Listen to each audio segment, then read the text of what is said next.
Helpful for life. Quinoa, quinoa. Quinoa. So it is a little bit of a weird word, but it's a cool plant that is packed with nutrients. And it's not a new plant either. It's actually been around and eaten for thousands of years. Originally, it was found and eaten in the area of Lake Titicaca. Yes, I did say Lake Titicaca, and yes, that is a real place. It's in Peru. And it's actually very pretty. I flew over it once. Fun fact for you, it's also the highest navigable body of water in the world. By highest, I mean in altitude. It's also said to be the birthplace of the Incan people. Pretty interesting. Anyways, back to quinoa.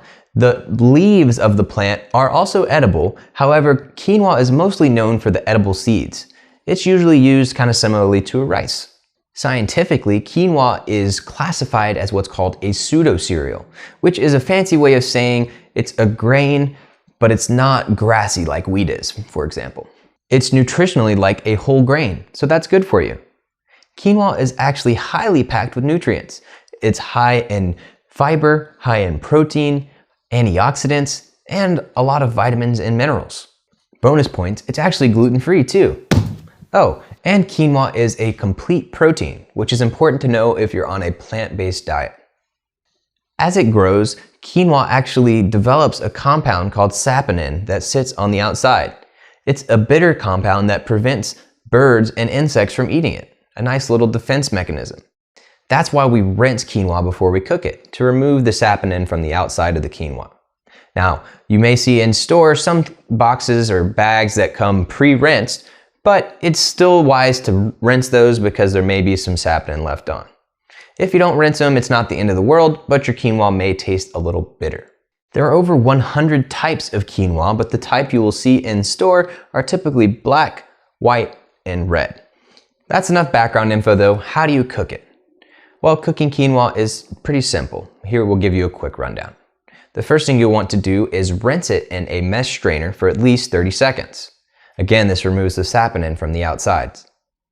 After that, plop the quinoa into a pot with a pinch of salt and some water. It's usually about 2 cups of water to 1 cup of quinoa as a rough rule of thumb.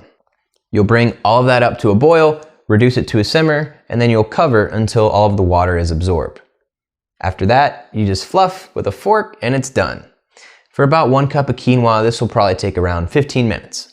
Boom, that's it. Serve it kind of like you would with rice. You can also, for a little bit of extra flavor, replace some or all of that cooking water with a broth. That'll really infuse the quinoa with some more deliciousness. Another way to up your game is to dry toast your quinoa in a pan. And that, I said that weird, but basically you just dump the quinoa into a dry pan and put it over some heat, and it'll bring out some nutty flavors out of the quinoa. It's just called toasting, not dry toasting. All of that being said, you should consider adding more quinoa to your diet.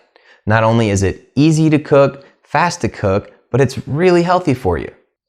If you use quinoa instead of white rice, you will get fuller faster, you won't spike your blood sugar, you will also get more fiber, more proteins, more antioxidants, more vitamins and minerals, all of that while you're having less carbs and less calories.